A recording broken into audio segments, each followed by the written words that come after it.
Rewatching Kevin Costner's Waterworld after 30 years, I realize history has repeated itself. Kevin Costner's Waterworld remains one of the actor's most infamous movies, and it connects in some notable ways to his more recent project.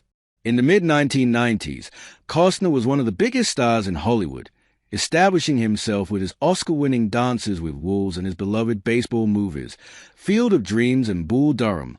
Waterworld ended up grossing $264.2 million on a $175 million budget and has since carried the reputation of being a massive financial disappointment via Box Office Mojo.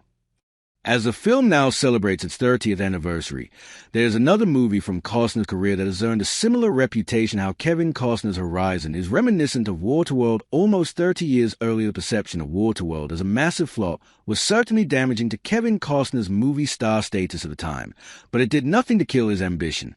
Decades after Waterworld, Costner took on another risky project with his epic Western saga, Horizon, an American saga. The project was a proposed franchise with at least 4 movies planned. Horizon Part 1 was released at disappointing numbers, and the release plan for the other movies was scrapped. Costner's Western projects had been a big part of his career, so news of his return to the genre was exciting. However, like the publicity around Waterworld's massive budget, the conversation around Horizon quickly became focused on whether it was a Hollywood folly before anyone had even seen it. With Costner planning on filming the movies back-to-back and releasing them in theaters only months apart, many began to predict that the actor and filmmaker was being too ambitious with the undertaking and was destined to fail. Eventually, Horizon Part 1 was released at disappointing numbers, and the release plan for the other movies was scrapped. There is still no confirmation on how and when the rest of the Horizon franchise, most of which has already been filmed, will come out. However, the sequels have an uphill battle as the reputation surrounding the movie is all to do with a financial failure, mirroring the public perception that has followed Waterworld all these years.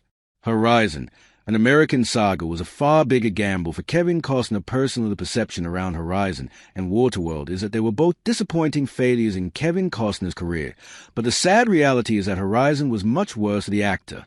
While Costner's position as a Hollywood superstar was certainly on the line with Waterworld, he gambled his own money to make Horizon happen. Costner himself estimates that he personally invested $38 million into his Horizon project, even putting a loan on his house in order to get the money via Variety. Unfortunately, Horizon's entire box office total was just over $38 million, all but guaranteeing Costner will lose a substantial amount on the project via Box Office Mojo. Costner's personal investment in seeing this ambitious passion project through was seen as enduring for many movie lovers. Despite the perception, Waterworld was not the disaster some have labeled it as.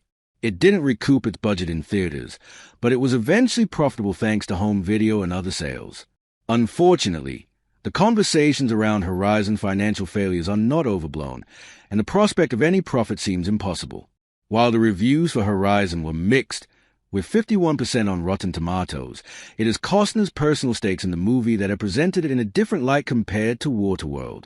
With its massive budget and silly premise, Waterworld was criticized long before it hit theaters for being an overblown blockbuster. Many predicted that Horizon would fail financially, but Costner's personal investment in seeing this ambitious passion project through was seen as endearing for many movie lovers. Even those who didn't care for the movie seemed to be rooting for Kevin Costner to complete his franchise, however unlikely that seems now.